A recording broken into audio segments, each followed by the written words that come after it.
salaamaaleykum chers téléspectateurs de Jamal Info chers amateurs de foot nuyu naa leen c'est encore un plaisir de vous retrouver seen émission bii di mondial show ku ne xam ne instant mondial képp la ñuy waxtaanee alors tey nag nuyu naa leen ñëpp c'est un plaisir de vous retrouver comme je l'ai dit tey nag plateau bi du ma si wéet benn yoon maa ngi si ànd ak samay deux invités fan nii moom sama plateau bi du fa neex parce que parité bi ma si dund woon maa neex trop moom Diallo international nuyu naa la j'espère que yaa ngi si jàmm. Abi nuyu naa la maa ngi si jàmm bu baax a baax. alhamdulilah. fas yéene waxtaan si mondial bi di nuyu waa Ñambour waa Louga nuyu sama papa ak sama yaay samay rakk Mansour Massaer Diallo ak Fadouma Diallo Djili Alaaji Mbuub Zeta ak ñëpp ñu waa Louga père bi yaay maa ngi leen di nuyu bu baax a baax père Lamine Cissé Zeta Ngañja Assane Khoule ak Mata Ndiaye ak ñoom Daba ak ñoom Ndeye Marie ñoom ñëpp maa ngi leen di nuyu bu baax a baax ak samay mbokk Ngaay Mexe ak Fouta Baabu ak Gay Siri bu baax a baax ak sama yaay Marie bu baax boobu.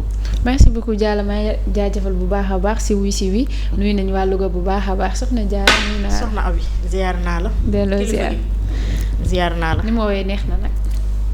delloo ma wax soxna Abi waaye. si loo nekk nag. ça va ma sant macha allah. isam digéré nga défaite bi j'espère. je m'y attendais man moom. mais premier mi-temps bi ñu def. waaw j'étais yaakaaroon nga ni on peut le faire. waaw amoon naa yaakaar benn 15% rek que ni dinañ ko def mais. ok cool waxtaan bi dañ koy commencer mondial en général ngi waxtaanee mais le Sénégal en particulier parce que Sénégal moo ñu gën a soxal Diallo après défaite bi nga xamante ne Sénégal am na ko contre France 3-1 mu nekkoon défaite boo xamante ne métti woon na vu première période bi ñu def mais manque de réalisme bi Sénégalais wane si surtout première période bi muy répéter tout le temps avant ñu dem CAN bi on se disait peut-être coach bi ak joueurs yi def nañ si effort su manque d'efficacité bi après ñu gisaat ni premier mi-temps contre France joué woon nañu mais dañ manqué woon de réalisme te tout le temps loolu moo ñu sonal ban jàngat nga def si match bi nga xamante ne dox na suñu diggante ak France. waaw après défaite bi nga xam ni metti na presque majorité sénégalais yi. parce que boo xoolee tournure match bi ak première mi-temps match entame bu ñu def muy entame bu baax a baax da ngay gis ni amoon nañu occasion bu baax a baax pour rey match bi mais manque de réalisme dafa répété wu encore parce que boo xoolee si suñu CAN bi ñu weesu. loolu Sénégal équipe bi mu dajee waroon na leen dóor ay score yu nga xam ne score fleuve la. manque de réalisme ak efficacité boobu moo ñu indil lu nga xam ni moo tax France gagné ñu te loolu mënoon naa ñàkk parce que boo xoolee suñu final ak Maroc bi. suñu attaquant yëpp yu dugg am nañ occasion France yoo nga xam ne mënoon nañoo dóor Maroc 3 mais ñoom ñëpp a ko raté. il a fallu que Pape Gueye ouvrir le score. match bi dénouement bi gis nañ ko mais manque de réalisme boobu moom dafa inquiété bëri ci monde football bi parce que bu fekkee nii lañ ko nar a continuer kon ñi ngi gis Sénégal mu toog élimination boo nga xam ne élimination précoce lay doon. ok soxna Diar deuxième mi-temps bi gis nañ benn baisse de régime physique bi nga xamante ni moo tax à ce que les Bleus ont permis ñu def différence bi lan moo tax. lu waral loolu noonu baisse de régime physique bi surtout côté milieu terrain bi défense bi et tout ça manque de réalisme attaque moom sax tout le temps tout ça c'est comme ça c'est compliqué. En fait loolu foog naa notre cher capitaine l'a expliqué après le match ci zone mixte bi tu peux pas aller dans une compétition te amoo benn condition physique. amoo régularité foog naa capitaine bi wax na ko à ce qu'il paraît nee na dañoo sonnoon ba pare il n'y avait pas de compétition dans leur pied. compétition des jours compétitifs ñoo fay dem xam nga déjà amoo entraînement amoo régularité ba pare bëgg a football 90 minutes ça va pas passer peut-être que tu as fait un bon premier mi-temps mais xam nga ne tu commences à lâcher physiquement mais gisal coach bi nga ne ko suis plus en mesure de continuer mu changer mais tu as pris le risque de continuer le match sachant que ni yow sa jëm bopp parce que kenn waxalu ko moom moo ko wax sachant que ni yow mënatoo continuer ça n'a en fait aucun sens mais j'espère que ni match bu lundi bi xaw ma mat ils vont apprendre de leurs erreurs. Mais étant capitaine nga sentir la fatigue tey nga toog 3 mois compétir est-ce que yoon la woon mu bàyyi jouer ba match bi jeex alors que am na ay doublure wala ay joueurs yoo xam ne mën nañu ko remplacer. en fait man sama problème mooy. comment est-ce que tu peux être un joueur international nga xam ni tu n'es pas en mesure de participer à une compétition ngay forcer xam nga problème bi mooy. léegi les joueurs ils se soucient plus de leur nombre de sélection et de leur nombre de participation dans une compétition te loolu deful leader quand tu es leader quand tu sens que tu n'es pas en mesure de compétir ngalawaay waxal coach bi ne ko suis pas en mesure mu remplacer la avec un autre joueur ka nga xam ne il sera compétitif. mais ça ne sert à rien nga dem ba perdre match toog zone mixte jàkkaarloog 19 millions de Sénégalais di leen faire comprendre que ni t'avais pas de la compétition dans tes pieds en plus t'étais pas régulier, il y avait de la fatigue. C'est un manque de respect total envers tous les Sénégalais. Ouais, surtout loolu Diallo noo jàngatee kàddu yi nga xamante ni Koulibaly wax na ko zone mixte. waaw man damaa jàpp ni loolu c'est une faute professionnelle. parce que faute de communication la. malgré même bu loolu amee waru koo wax. parce que ñëpp sentir nañu moom amul woon rythme. mais dafa am tamit loo nga xam ni il faut ñu xam ko ci football parce que Mame Diarra wax na ko ba ma sentiree ni 90 minutes yi mënul ko woon yeggale mënoon na faire signe au coach moom mooy responsable bi nga xam ni moo fa bàyyi ba 90 minutes waaye il faut tamit ñu def la part des choses. compétition mënoo ñëw indi tous les joueurs yi nga xam ne ñoo nekk en forme du moment. xam nga lu tax parce que critère bi ngay jëlee joueur. forme du moment mooy critère bi nga xam ne moo ëpp doole mais dafa am yenn critères yoo nga xam ne mënoo koo bàyyi parce que boo xoolee man ma lay jox benn exemple Angleterre da doon football ak Croatie boo xoolee Dan Burn bu Newcastle il a fait une excellente saison boo xoolee ki nga xam ne Mark Gueye la il a fait une excellente saison mu ñoo gën a compétitif que John Stones joué wul woon lu bëri mais moom dañ teg moom moo départ ba à la 80e minute ñu génn ko xam nga lu tax dafa am lu ñu naan adaptation aux compétitions internationales leadership bi ak esprit d'équipe bi ak complémentarité ci défense bi loolu dafa am solo ci football. parce que loolu boo xoolee première période bu Sénégal joué loolu da see feeñ bu baax a baax parce que Kalidou Koulibaly relance am ak anticipation am ci duel yi il a presque muselé Mbappé était introuvable. Mais en seconde période c'est le collectif qui est noyé. Pape Thiaw moo amul benn lecture de jeu parce que boo xoolee à la 52e minute alerte dafa amoon. Olysée face à Kalidou Koulibaly daf ko daa jàkkaarloog moom dóor mais heureusement on avait un grand Edouard Mendy dafa fermer angle bi moo tax si la tax Olysée raté après ñu ñëw à la 56e minute même occasion reproduire waat Mendy encore sauvetage de Mendy fermer angle bi ñu génne ko boobu diggante espace boobu am na 4 minutes yu nga xam ni le Sénégal souffrait boobu il fallait que Pape Thiaw am benn gestion du rythme ci match bi xam na ni France mi ngi ñëw en puissance foofu day woo nit ñi woo joueurs am yi rectifier leen def remplacement parce que l'équipe avait souffert à ce moment foofu dafa juum parce que question de changement foofu noonu moo ñu rey parce que gis nañu milieu terrain bi doon noyé woon complètement Pape Gueye Lamine Camara ak Gana Gueye tamit dafa épuisé woon complètement il fallait voilà il fallait les sortir quoi waaw loolu moo doon erreur bi nga xam ne bu monumental bi nga xam ne Pape Thiaw suñu coach da koo def ci match boobu surtout en plus soxna Diarra ñu gis Ibrahima Mbaye c'est lui qui a réduit le score ñu dugal ko à la 74e minute presque 75e minute est-ce que Ibrahima Mbaye jàpp nga ni joker la wala c'est un joueur qui doit être titulaire. xam nga Sénégal dafa nakare waxee quoi. wax rek soxna Diarra naan la da nga metti affaire yooyu noonu. football amul sentiment. tu fais un bon match tu continues le match. tu fais un match médiocre dañ lay génn teg la ci banc bi. y a certains joueurs ya nga xam ne à la 55e minute warul leen woon a fekk ci terrain bi. oui surtout. parce que y a des choses qui ne se pardonnent pas dans le football. occasion boo ko amee des occasions franches boo ko amee boo ko dugalul l'équipe adverse va exploiter la moindre chance. Et ça c'est vu. pour moi ba nga demee ba 55e minute tu as vu que Ismaïla Sarr déjà son entrée de match rek mooy wane ni moom il va passer à côté de son match. Parce que dès les premières minutes su fekkee t'es pas entré dans ton match rek tu risques de passer à côté et c'est ce qui s'est passé avec lui à la 55e minute tu le fais sortir nga indi soit Ibrahima Mbaye wala l'autre comment il s'appelle Ndiaye nga xam ne ils ont de la fraîcheur dans leurs pieds mais mënoo bàyyi ba 72e minute ñu mëne la avec une équipe expérimentée comme la France nga ne da ngay ñëw changer pour renverser la tendance loolu du sax yoonu football waaw te ñu gis Didier Deschamps il a suffi juste que mu génnee Dembélé dugal Barcola. changé il a juste changé le positionnement de. c'est ça Olise. de Doué et de kii Ousmane Dembélé. nga gis nu match bi changé en leur faveur. li may wax football amul logique benn fait de jeu bu ndaw day dem en faveur de l'équipe adverse. il a juste suffi mu changé benn pion. France retrouver son football. Ce qui n'a pas été le cas de Pape Thiaw.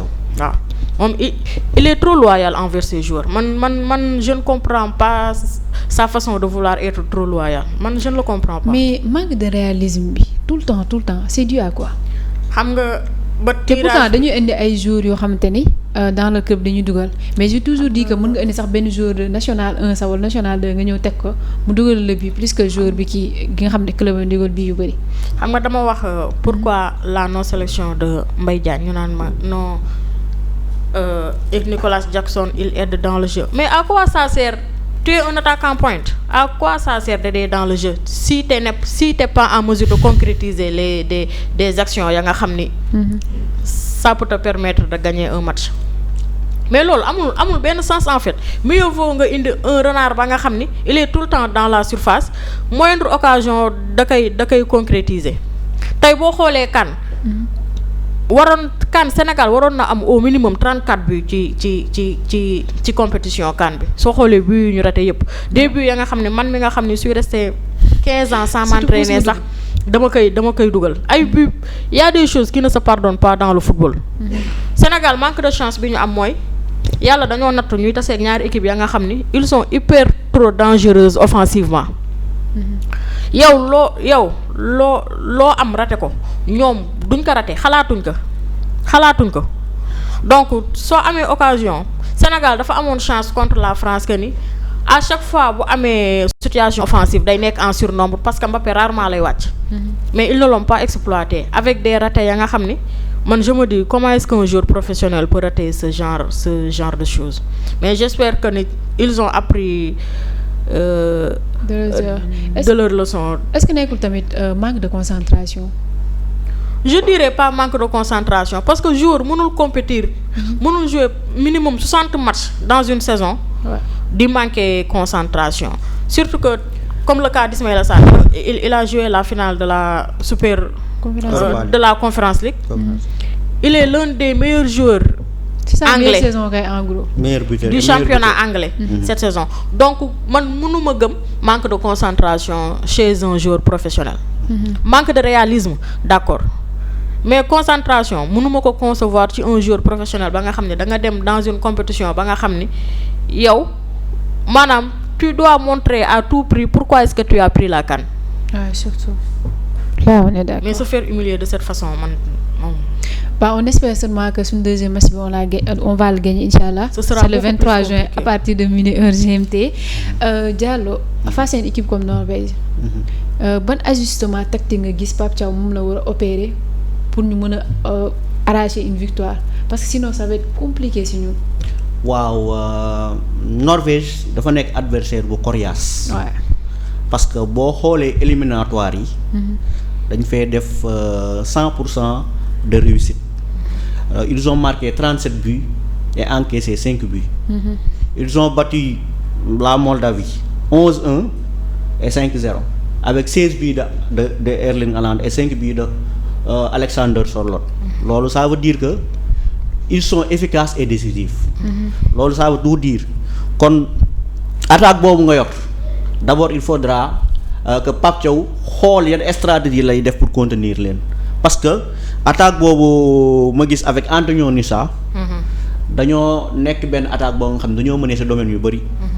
surtout dans le domaine aérien parce que boo xoolee seen football lépp ci verticalité dans la profondeur. vitesse et seen excentré yi dañuy attaquer espace yi et seen latéraux yi ils ont tendance à centrer de manière considérable kon loolu lu jar a moytu la parce que il faudra une présence dans le domaine aérien. kon foofu vigilance prudence ak vigilance sur le placement. erreur de placement yi ñu doon contre France mu bañ ñoo dal. beneen bi il faudra ci milieu terrain bi ñu surveiller dagg le cordon ombilical bi lié transition entre Haaland Odegaard Patrick Berg et Sander Berg.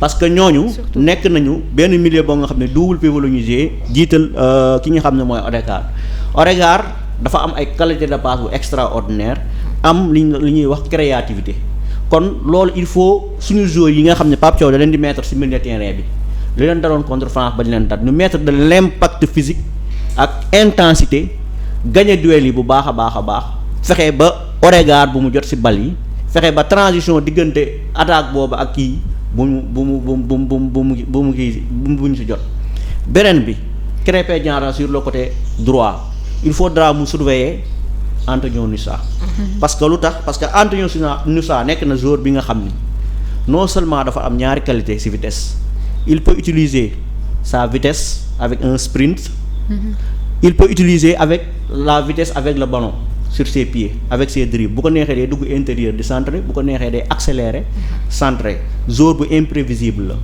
donc au niveau de la défense on a Léo Ostigard ak ki nga xam ne mooy Christopher Hager muy nekk ñaar ñoo nga xam ne ay géants la dañoo mën bal aérien ñooñu il faudra les prendre de vitesse parce que seen gabarit ak seen puissance dafa handicap la yooyu doon ci benn par rapport à appel en profondeur yi joueurs sénégalais yi di def que ce soit Ibrahima Mbaye foofu laay préférer lu tax parce que Ibrahima Mbaye il peut évoluer dans toute l'attaque avant-centre ailier gauche ailier droite mën na fi yëpp mën na fa football. kon soo sañoon Ibrahima Mbaye di titulaire. bu ma sañoon day titulaire comme sànq bi question bi nga tuuree soxna Mame Diarra. en football il y a pas de joker. amul da ngay def un bon match. répondre à la consigne ak di tactique du coach yow yaay jouer. defoo match nga toog ci banc comme keroog Sadio Mané dem nañ ba seconde période bi deful match da nga koy génne nga dugal Iliman Ndiaye wala nga dugal Ibrahima Mbaye. loolu la. mais l'autre jour sax place Sadio Mané pourquoi pas Assane Diao mënu woon ñëw ci mu remplacer ko mun gisee Sadio commencé na sonn et tout ça. non remplacement Sadio ba c'était inévitable loolu mënoon na Assane Diao wala Iliman Ndiaye ku mu fa tegoon baax na mais gisoon nañu un Sadio Mané bi nga xam ne mënatul contenir match bi te il paraît que d'après information yi ma jot. match amicaux contre yi ñu football dafa amoon benn jeune. dañ ko xawoon nëbb quoi dafa jouer avec une blessure loolu tamit. mais non c'est pas normal. waaw c'est pas normal on est dans au niveau c'est le mondial faudra être décisif surtout. ci match yëpp te xam nañu poule bi ñu nekk poule bu metti la. on va rencontrer la France suñu premier match teg ci Norvège encore comme équipe comme l'Irak. est-ce que c'est normal genre hiérarchie bi ñuy topp je comprends pas là on parle de football. quand t'es bon tu joues quand t'es pas bon tu joues pas là moom je rejoins Soxna Diarra.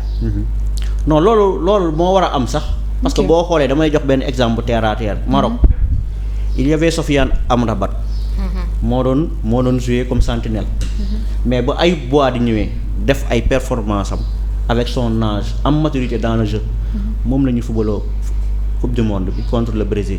et il nous a sorti une top performance. même le cas de Maroc sax seen jeune pépite bi ñu xamante keroog joué na il a fait un bon match. kan si.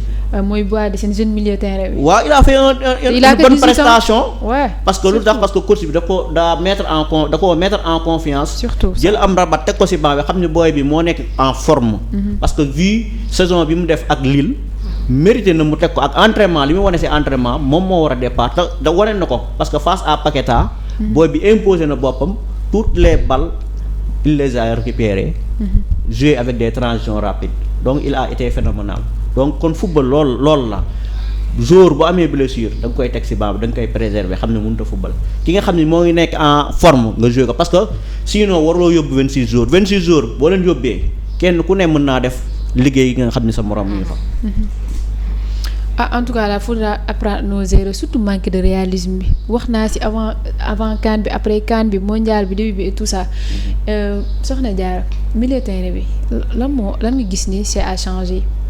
milieu terrain bi gars yi dañoo xam nga football. milieu terrain mooy colonne vertébrale. football surtout colonne vertébrale c'est ça même. ça c'est vu avec le Real Madrid. milieu terrain bu amul football. maanaam ça va être trop difficile de performer. première mi-temps bi milieu terrain doon na gérer mais deuxième mi-temps bi y avait la fatigue. surtout xam nga un milieu terrain il a tendance à courir sur tout le terrain. déjà Idrissa Gana Gueye son âge ne lui permet plus. En plus il était blessé ci dernière partie saison yi. Il ne s'est pas beaucoup entraîné. loolu ça se paye cash dans le football. Football compétition la. Gis nga dans le football on ne cherche pas à être loyal. Cherche à trouver des joueurs compétitifs ya nga xam ne ils te permettront au moins d'atteindre les derniers carrés d'une compétition. Mais pas en voulant honorer le nombre de sélections de tes joueurs ou bien le nombre de participations dans une compétition de tes joueurs. Il y a des choses qui ne se pardonnent pas dans le football. Football sport la. Sport égale physique égale régularité égale compétitivité. loolu mooy football mais ay kii non faaw mu ñëw il a l'expérience de jouer mais kattan gi. ba pare il faut ñu comprendre que ni fi ñuy football dafa tàng. surtout dafa tàng léegi mënoo boole tàngaay. ñàkk compétition. ñàkk entraînement ba pare bëgg a performer dans un match de football. loolu mënul nekk c'est impossible. Pape Thiaw j'espère qu'il va apprendre de ses erreurs. mu teg des gens ya nga xam ne ils seront en mesure contenir les assauts norvégiens. Depuis publication liste bi maa ngi koy wax. L'attaque norvégienne est 1000 fois plus dangereuse que celle de la France. Ouais, je suis d'accord avec ça. ñoo gën a dangereux bu France bi téeméeri junni yoon. Donc il va falloir beaucoup trop se concentrer. Parce que dañu am un Martin Ødegaard ba nga xam ni. Avec les yeux fermés il peut trouver ses attaquants. Charlotte tamit bu ñëwee deuxième mi-temps moom day dugal. ba pare y a le latéral du Borussia Dortmund nga xam ni il a une très bonne patte. Jan Ryerson. Il a une très bonne patte. ba pare maanaam Norvège maanaam qualité yu ñu boole moo bari ci boppam. En attaque ils ont la taille de gagner les duels aériens. En attaque aussi ils ont la taille de gagner des duels aériens. Donc il va falloir trop se concentrer et être prêt physiquement. Pour mën a au moins espérer benn match nul face à la Norvège. Surtout loolu comme ça sax pour nga nekk meilleur troisième faudra nga am 4 points c'est évident. nga foog ni après avoir encaissé 3 buts comme ça là. nga foog ni équipe bi ñuy am troisième match c'est une équipe facile à battre. Irak. Même Irak match la gisoo contre Espagne ñu joué ci match amical bi. dama c'est choqué moi. Football compétition kii moo koy def. Physique moo koy def. Oui c'est sûr. Léegi Diallo. tey su fekkoon yaa nekkoon place Pape Thiaw contre la Norvège ban 11 de départ ngay teg. Bon bu doon man je vais mettre Kalidou Koulibaly pourquoi parce que on a des joueurs. qui mesurent comme Erling Haaland Sorloth ay joueurs yi nga xam ne dañoo am taille am gabarit. donc de ce fait nga indi Kalidou Koulibaly foofu da ciy baax. ak combien de minutes 90 minutes. non ça dépend rek boo gisee ni comme match Sénégal France. boo gisee ni mi ngi commencé baisser rythme nga génne ko nga remplacer ko par un autre soit tu mets Antoine Mendy ou bien Mamadou Sarr. si défense bi. si défense bi. Pathé Ciss pourquoi pas. Pathé Ciss oui c'est possible football. ok c'est une adaptation rek par rapport ak tactique yi nga entraîné par rapport ak joueurs yi parce que Pathé Ciss mën na nekk axe parce que il l'a fait avec Rayo Vallecano. Souvent moom la doon dernière partie de saison bi moom la doon jouer c'est possible pour gagner les duels. En arrière droit je mets Krépin Diatta arrière gauche comme d'habitude El Hadji Malick Diouf. Mais au milieu de terrain je vais mettre Gana Gueye aussi. Pour son expérience Pape Gueye mais cette fois-ci je vais changer avec Habib Diarra. Parce que ses courses sa projection Lamine Camara je vais le mettre au banc. Bu ko defee deuxième mi-temps mu ñëw apporter fraîcheur physique je mets Iliman Ndiaye à gauche et Ibrahima Mbaye à droite. Sadio Mané bu doon maay Pape Thiaw dama koy teg ci banc bi mu observé parce que ce sera le match de Ibrahima Mbaye ak de Iliman Ndiaye. Ibrahima Mbaye boo xoolee contre France. bi muy dugg xam nga dafa yéex a dugg changement bi dafa yéex. bi mu duggee bu fekkee image gis nañ ko bu baax français yi ñoom ñëpp dañoo taf seen gémmiñ. La preuve son but. Pour wan la ni c'était le potentiel danger français yi xamoon nañu c'était le potentiel danger ba nga xam ni kon da ngay gis son entrée dafa tardive. beneen bi ci topp mooy il faut que Pape Thiaw tamit erreur bi mu dal contre Sénégal bañ koo dalaat parce que lu tax parce que Ståle Solbakken nekk na benn entraîneur boo xam ne dafa exigeant trop. moom occasion boo ko amee raté ko mën na péter les plombs quoi parce que boo laajee daan mbooy bu baax a baax daam doy yoroon na ko Copenhague boo ratee occasion du si versaire moom day toj parce que moom mënu koo digérer ba pare dafa am loo nga xam ne da koo travailler si équipe am yàgg na lool muy lan les coups de pied arrêtés corner coup franc touche non da koy travailler bu baax a baax te day jël temps di étudier adversaire am bu baax a baax balaa muy dajeek moom kon il faut que Pape Thiaw tamit am bii match di ñëw lecture de jeu si match bi luy xew benn détail war koo échappé. waaye te boo gisee sax Pape Thiaw lu tax mu gënoon ñu neex ñu Sénégalais parce que da doon am lecture de jeu. à tout moment bu doon def changement yi rek changement yi da doon apporter. cette fois-ci le fait que mu xaar ba 74e minute te mu xam ne instant match bi. ça commence à lui échapper. loolu laa comprendre aussi. waaw loolu peut-être am na lu mu yaakaaroon nii. peut-être dafa yaakaaroon gars yi mënoon ñoo contenir match bi. wala le fait que 2002 change bi woon moo tax mu bëgg noo changer. non moom boo xoolee sax. mais ça avait rien à voir. boo xoolee sax moom. match yi muy si CAN bi. Ibrahima Mbaye fi mu koy dugalee sax c'est un peu tardif. day yéex parce que yaakaar naa changement boo ko dee def day teel parce que boo jëm maa ngi lay jox exemple match kii nu mu tudd sax Congo ak Portugal. Sébastien Desabre l'entraîneur français boobu.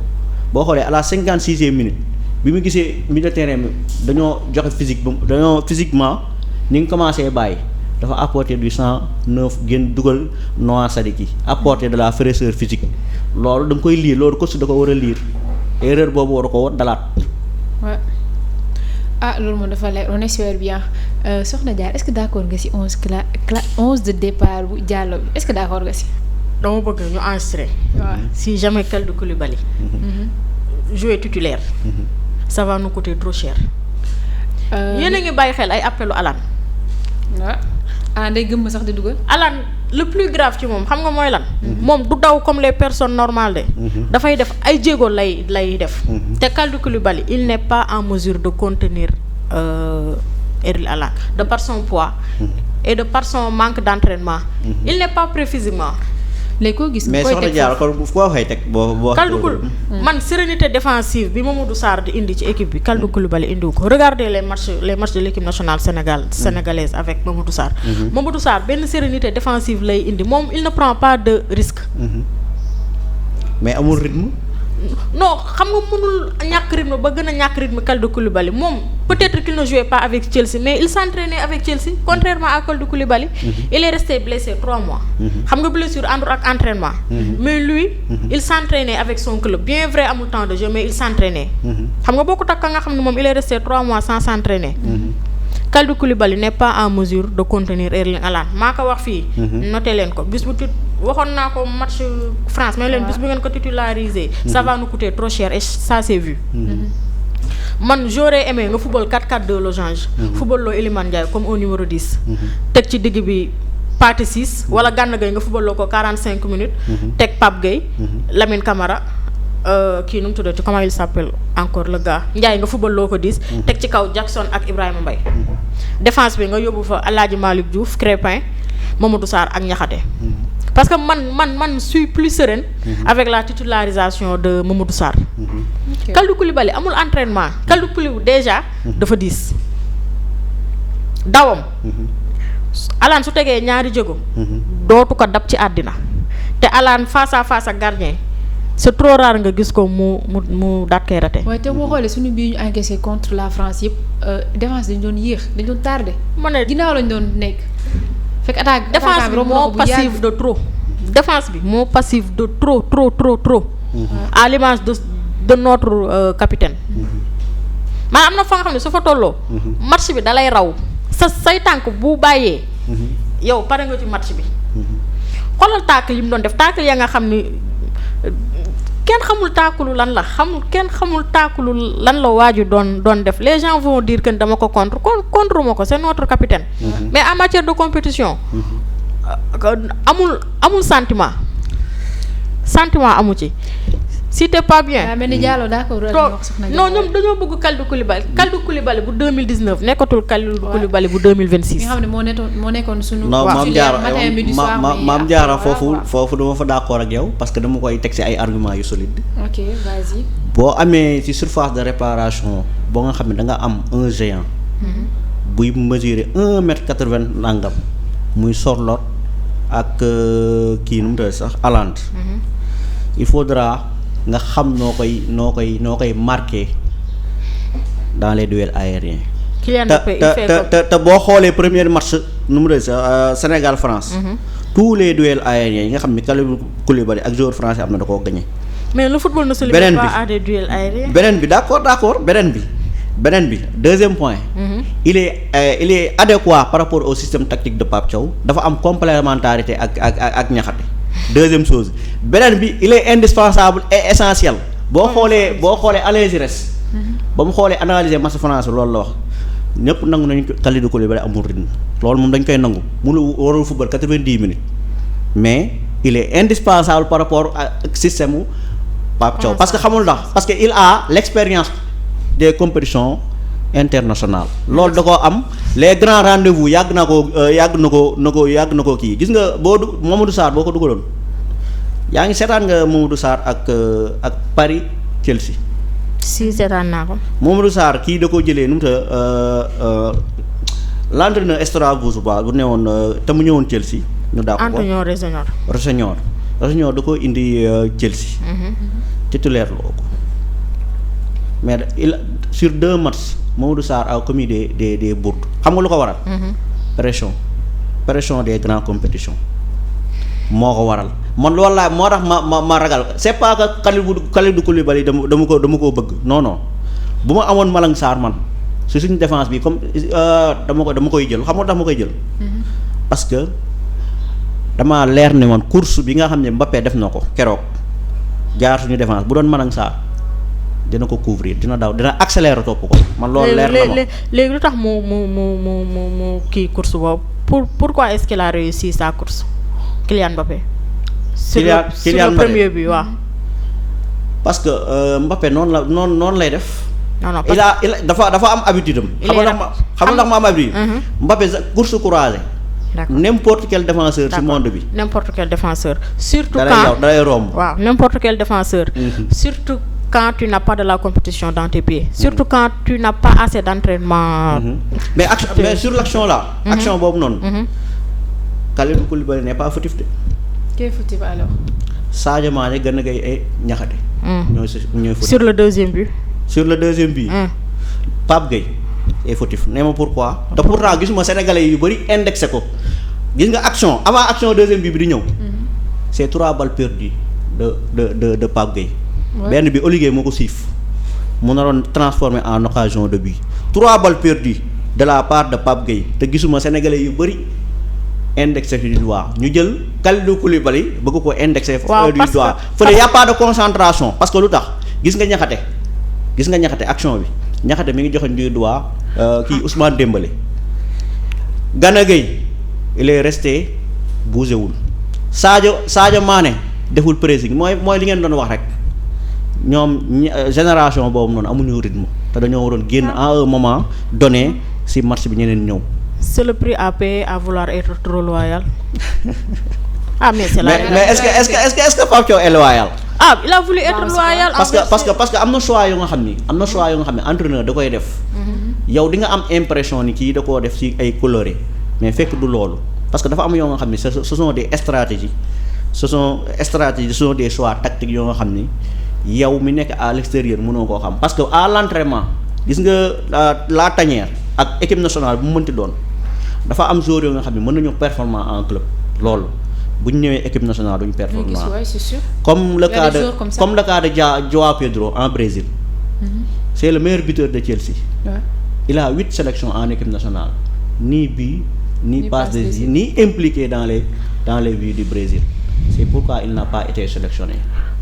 kon da ngay xam ne am na joueurs yoo nga xam ne ils peuvent briller ci club mais équipe nationale dañuy nelaw. non xam nga am na joueurs yoo nga xam ne duñ performant tamit seen club mais dañuy briller ci équipe. mais ils ont été réguliers avec leur club. Ils ont eu de la compétition. Non, régularité jaara dama la koy accepter loolu xoolal condition Sénégal su nekk waa noonu la. xam nga tey je te donne l'exemple de Gavi.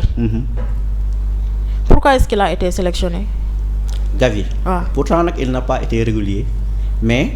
dañoo de jouer si xol lay jouer. voilà aspect défense bi xam nga l'Espagne. sur la deuxième partie de saison.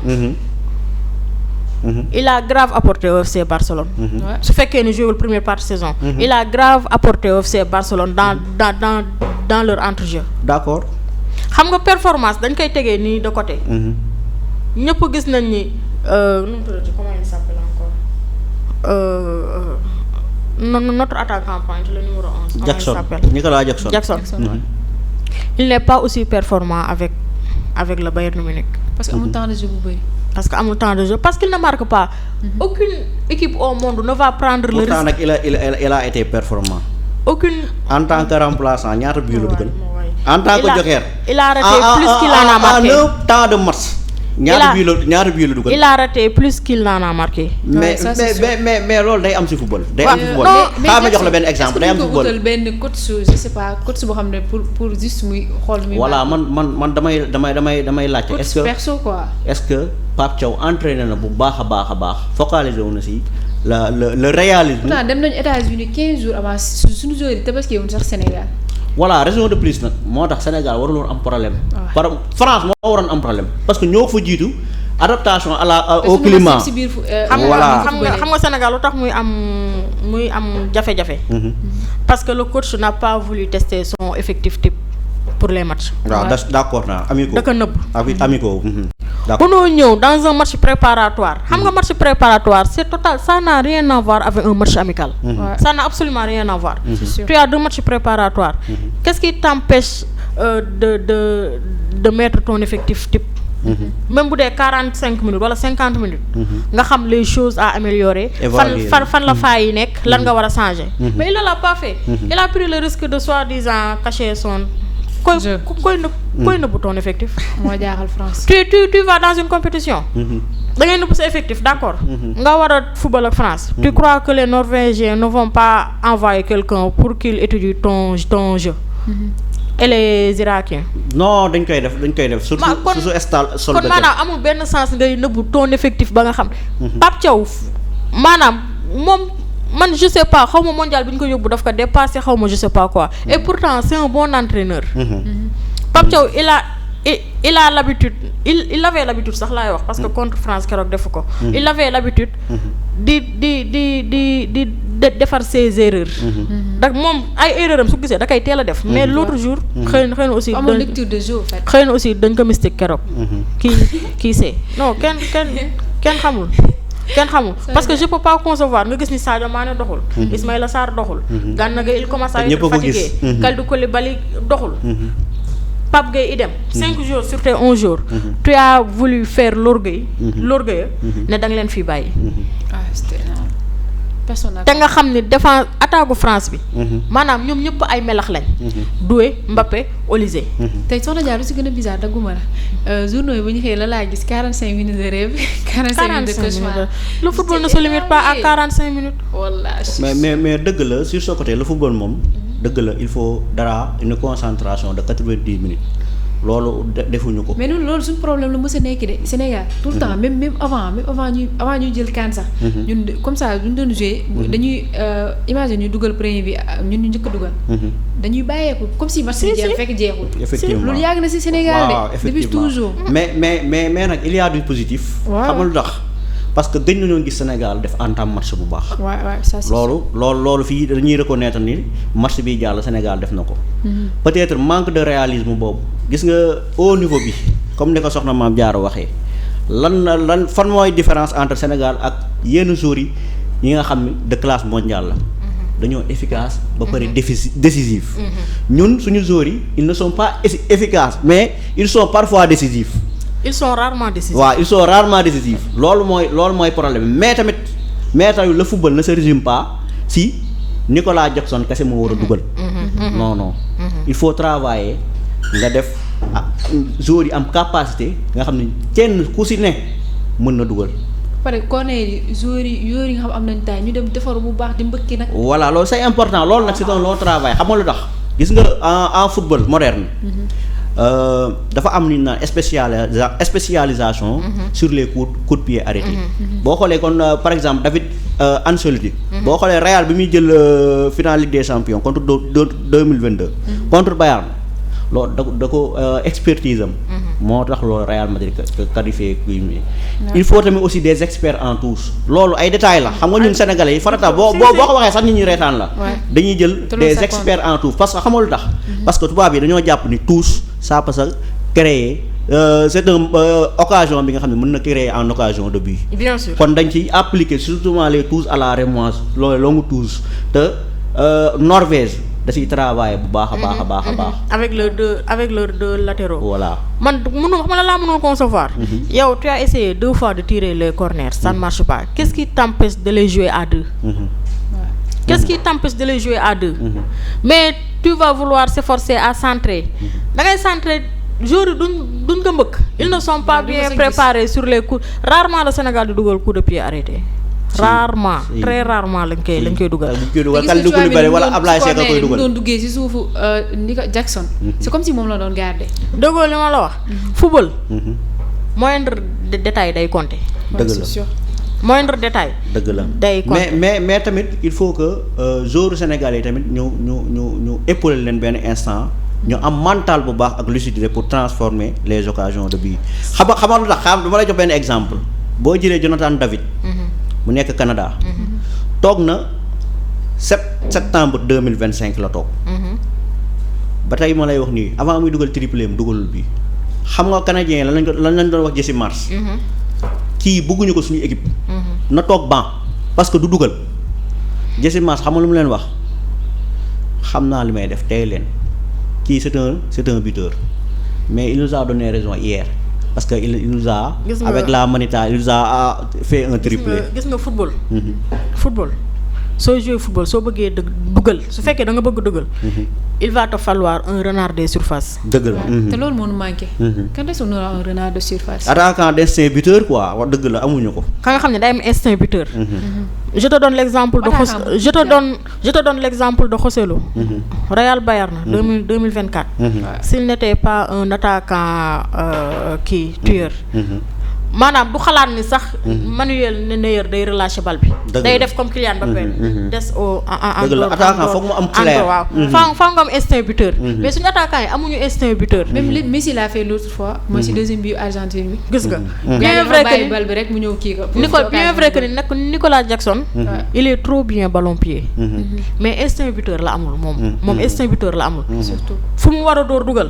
day chercher à faire une passe il rate trop d'occasion mais man xamal lu ma neexee. il apporte énormément au jeu collectif. mais à quoi ça sert d'amener énormément dans le collectif. si toi t'es un attaquant pointe et que tu refuses de marquer. mais ma jox la benn exemple Mame Diarra. waaw. Mbappé cette saison il y a combien de buts. 40 je sais pas quoi 42 buts. 44 matchs 42 buts. pourquoi il est tant critiqué. parce qu'il ne fait pas de repli défensif. benn waaw ak lan. il ne fait pas briller ses coéquipiers. pense qu'à marquer. waaw Enrique lan la waxoon je préfère collectif bi ñu seddoo bii yooyu que moom à lui seul mu koy marqué. xam nga parce que pour wan la le football c'est un jeu collectif. kon aspect participation au jeu collectif dafa important cela ne veut pas dire que ni waroo dugal. il faut s'il faut avoir un attaquant très efficace. alhamdulilah. ok différence Mbappé ak Nicolas Jackson mooy. y a des occasions ya nga xam ne. Mbappé xalaatu kaa raté su ko naree raté day bàyyi football. non bokkul. contrairement ak suñu match contre Irak. am na bal buñ koy passe. kooku su fekkoon am na instinct attaquant bu ndaw a ndaw. bal bi tête plongeante la koy def il ne va pas utiliser il ne va pas utiliser ses pieds. mais maanaam instinct buteur.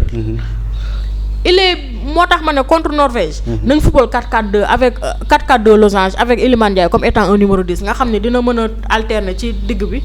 ak sur le côté gauche ou waaw c'est possible xam nga système. xam nga système de jeu. day dépendre ku nekk mën nga def sa système de jeu. mais nekkul système de jeu mooy gagné match de. la mooy gagné match. animation bi ngay def ci système de jeu bi mooy gagné match mooy les déplacements de manière coordonnée équipe bi comme France Sénégal ni ñu doon demee ensemble entre Jackson ak Lamine Camara ni ñu doon empêcher. France à la reconstruction nga xam ne mënuñoo génn ñu gérer leen complètement ñu koy defee ensemble. loolu mooy animation boobu mooy gagné équipe bi mais bu relâché wee rek bu daggee rek faay day am. il va falloir trop se concentrer. voilà kon li nga wax 4-4-2 c'est bien possible système moom entraîneur bu nekk am nga système. yaa xam mais système da nga koy transformer en cours de jeu. parce que un système n'est pas toujours figé. ça c'est vu avec Didier Deschamps. mooy système bi nga xam ne moo gën a adéquat par rapport Sénégal. ça c'est vu avec Didier Deschamps ñaari jours la changé place. très bien positionnement voilà positionnement parce que deuxième mi-temps xam nga Deschamps lan la wax kii Mbappé ak Olivier ak Doué. il faut bouger. li ngay gis tantôt Mbappé à l'aile droite tantôt Olivier à l'aile gauche tantôt Doué à l'aile droite.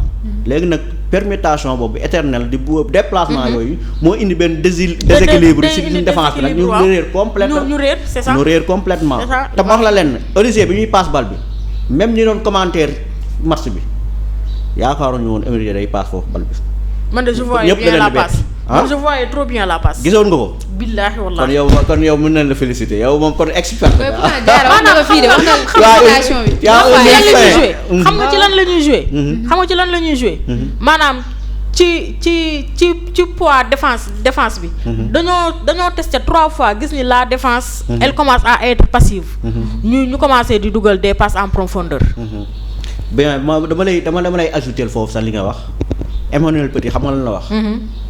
mu ni avant match bi dañuy Sénégal Kalidou Koulibaly certains cadres yi mel ni Kalidou Koulibaly ak Gana Gueye ak Sadio Mané ak chaleur bi fa nekk xam nañ mënuñoo tenir 90 minutes. Emmanuel Petit laa di loolu Gumbay sax dañ koy gis. voilà. Pape Thiaw koy il a voulu man. en tout cas moom soxna Diarra moom loolu fois wax na ko fii genre permutation bi nga doon wax keroog mu ko doon expliquer. déplacement yi. waaw te xam nga ban chance la ñu am. Ryan Cherki n'a pas démarré le match s'il avait démarré le match. 6 la ñuy jël wala 7. non je te jure.